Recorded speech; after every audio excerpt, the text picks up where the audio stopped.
Hey Harvest School, this is Brett and Julie Raynor. We were involved in staffing a number of the Harvest Schools back in the day, and currently we're living in Alabama, America, working as missions pastors at a ministry called The Ramp. And we just wanted to encourage you quickly with a few thoughts today.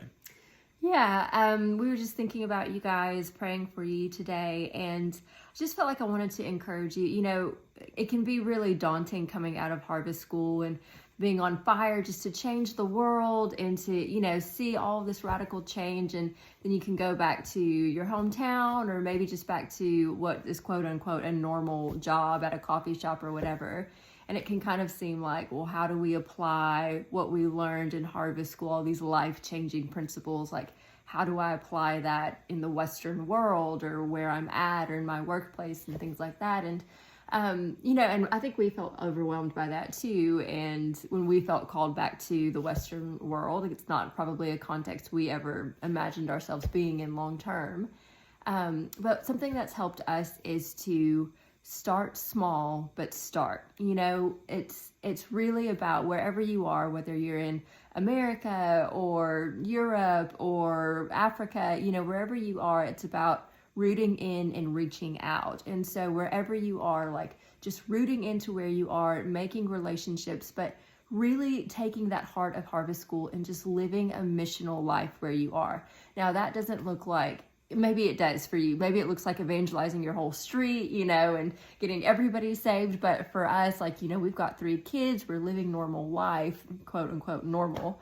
But, in the day to day, we're trying to find ways to reach out, to encourage each other to reach out, to encourage our students to reach out by getting out into the communities, just making some intentional time to do something simple like prayer walk or take, a nice card to one of our elderly neighbors and just say, hey, I'm praying for you today.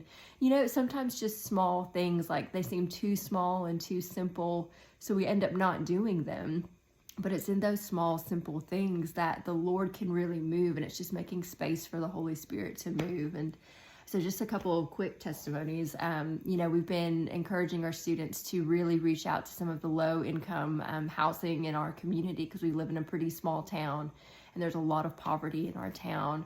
And, and it just started with prayer walking these neighborhoods. And then as people were out and about, saying hi, speaking to them, making relationships, and, just consistently showing up. And it's not been anything huge or spectacular or, no big events or anything like that, but just really consistently showing up and getting involved in people's lives, making relationships and really loving them.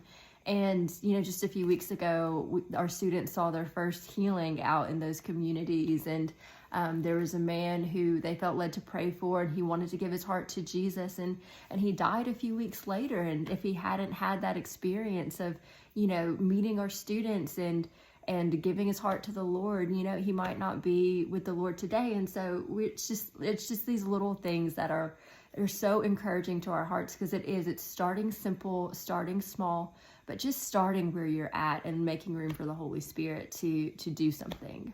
And, we've lived a pretty transient lifestyle. We've been back and forth between Australia and America and different parts of the world. And sometimes, we can kind of live in this way where we're sort of waiting for what's next, or what's the big thing the Lord's saying is next for my life, or what's the big calling on my life, or what's the next word that he has. And we've sort of learned to just try and simplify things. And, wherever we are, even if we're going to be somewhere for a few weeks or we're not sure what the Lord's doing next, just rooting in and being like, you know what, this is where I am, and I'm going to look for the poor and the lost in my community to be Jesus to them.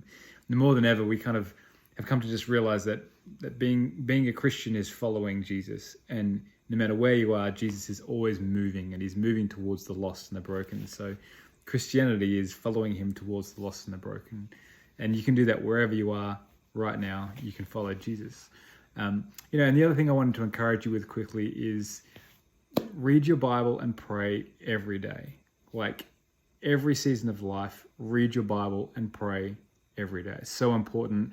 There's all these big things we can do for Jesus, or big ministry that he might call us to. But if you're not in that place of having personal time with him and growing in the word and growing with prayer, then we're not moving forward. So we love you guys. Thank you so much for tuning in, and hopefully we get to see you guys around the big wide world